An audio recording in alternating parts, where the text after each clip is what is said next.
Alright, ladies and gentlemen, I'm here on the show. I'm gonna talk about some wrestling news here and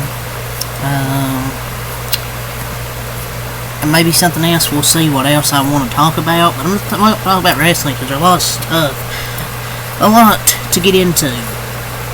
So, first thing I want to talk about is this match that was already made official for Raw on Netflix on January 6th. Liv Morgan vs. Rhea Ripley is now for the Women's World Championship on the debut episode of WWE Raw on Netflix. Is now a last woman standing match. So originally didn't have a stipulation, now it's a last woman standing. Just hopefully it's the end of this feud. They just need to move on to bigger and better things. Maybe. I don't know. Well, hopefully this feud ends. Maybe this will be the end. Will they have another match after this? I don't know. This is their third match. It definitely ends here. Nothing makes sense after Last Woman Standing. If they're going to have a Last Woman Standing match, then this should be the end of this. Will they give Rhea the title? I don't know. But you know they had Becky Lynch in that commercial. She's coming back soon. And maybe it's going to be a Royal Rumble return, but is it really a surprise if everybody knows? Because if she has a return on Netflix, then we know it's a Rumble return, so is it really going to be a surprise?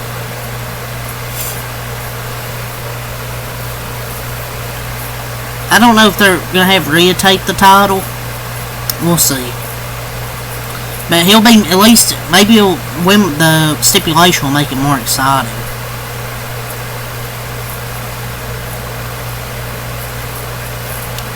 So,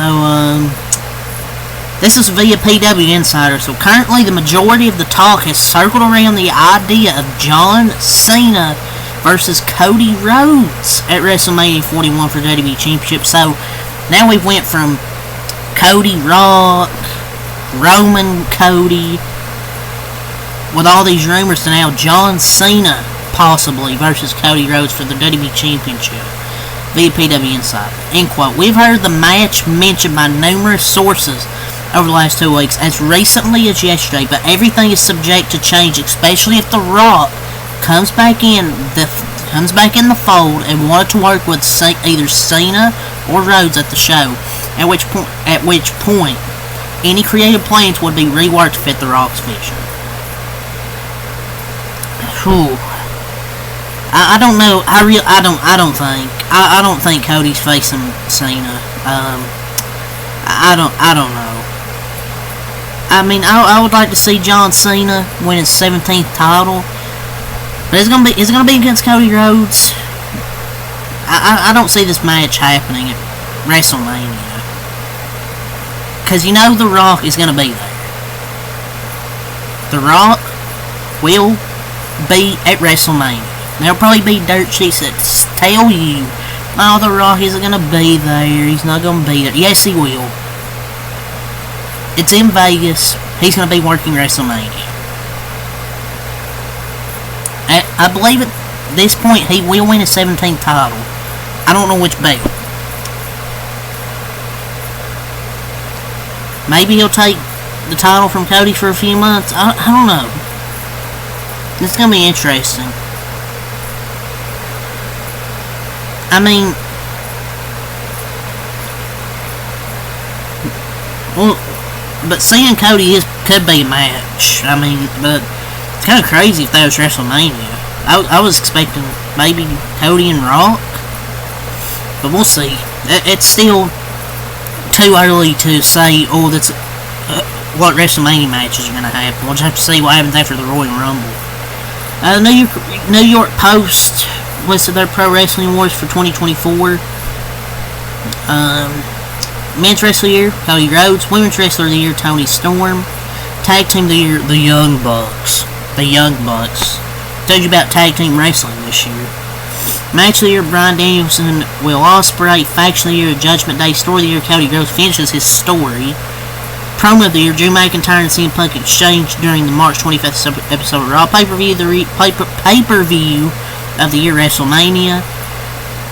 Manager of the year, Paul Heyman. Women's breakout star of the year, Mariah May. Men's breakout star of the year, Braun Breaker. Returner of the year, The Rock on Raw Day 1. OMG moment of the year. Liv Morgan kisses Dominic at SummerSlam. And biggest story of the year was the Vince McMahon sexual assault allegations. The Young Bucks? Well, tells you the tag team scene across wrestling, but even then, I'm sure the still tag team's better than the fucking Young Bucks. Biggest story of the year, Vince McMahon. I mean, it technically was, but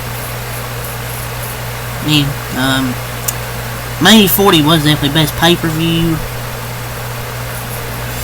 Best faction should have been the Bloodline, not the fucking Judgment Day. At least Judgment Day.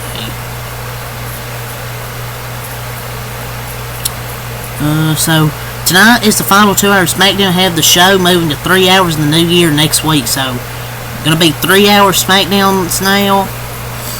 It's, to me, it's just too much wrestling, man. We're at 3 hour Raws, 3 hour SmackDowns, and like 3-4 hour pay-per-views. It's just too much to cover. Raw and the pay-per-views will be the only ones worth watching because SmackDown's probably going to be the mid-card show because they're getting all the big names on Monday Night Raw. So when it goes to Netflix, I will be here recapping Monday Night Raw. I'll get back into recapping wrestling. Like, I've been watching it. Just because I'm not recapping it doesn't mean I'm not watching it. I'll be here for the Raw on Netflix when it goes to Netflix. I'll be here weekly recapping. I won't recap SmackDown. I just feel like it's going to be a mid-card show. And also, I just don't know if SmackDown will be worth watching because it's 3 hour Raws, 3 hour SmackDowns, and 3-4 hour pay-per-views. That's like 3, 6, 10 or so hours a week when there's a pay-per-view. So yeah, Raw will emanate live from MSG in New York on Monday, March 10th, 2025 on the road to WrestleMania 41. Oh, MSG shows. On the road to WrestleMania, pal. So, advertised for the final SmackDown of 2024 tonight? Nothing! Yes, nothing. I'm not joking. No, nothing is advertised. I don't know. And this is a live episode. I don't know what's gonna happen. I don't know who's gonna. Are there gonna be any surprise appearances? I don't know. And it's not a recap show. It's live from Tampa tonight. We'll see. I thought it was a recap show when I first saw this, but no.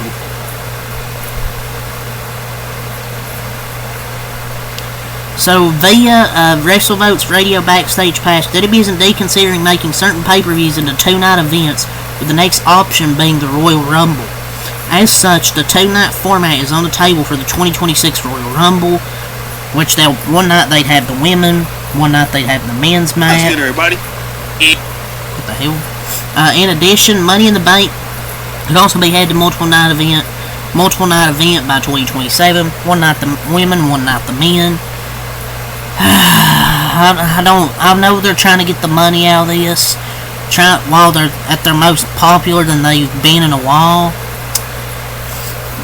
But it's just hard to keep up with two-night events, man. Unless it's WrestleMania, it's just hard for me to keep up with a two-night event. 2 nights for WrestleMania is okay to me. We don't need 2 nights for every premium live event. I just don't, and also I just do not like the idea of Money in the Bank being 2 nights. It's just, there's no need for it, man. Like, WrestleMania being 2 nights, okay, that's fine with me. Like,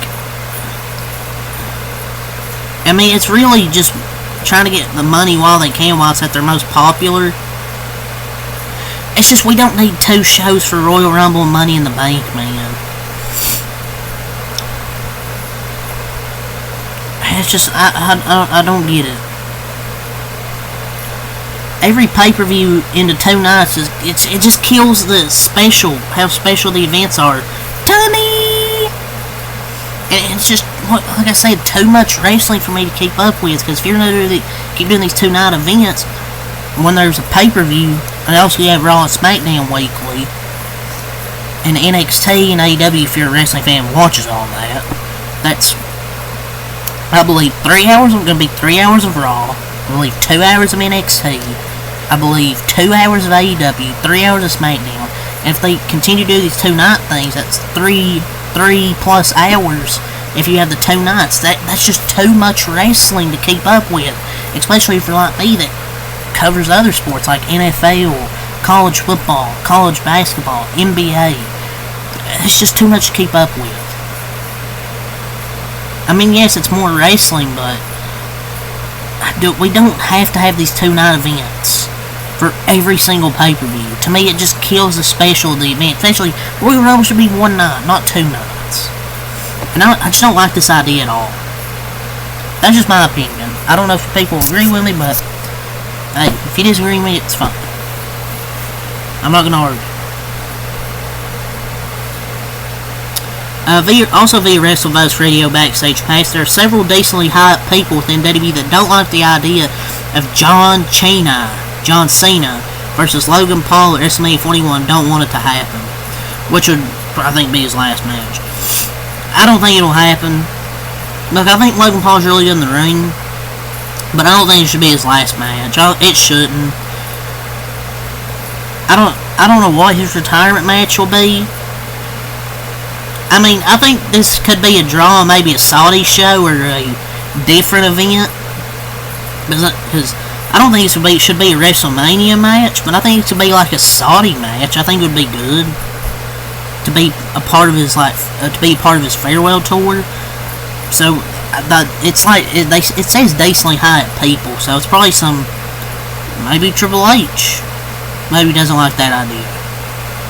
But I think they could have a match at some point. Becky Lynch is in the commercial for WWE Raw on Netflix. Well, not too surprised. But I was told from the AEW sickos she was gonna head to AEW.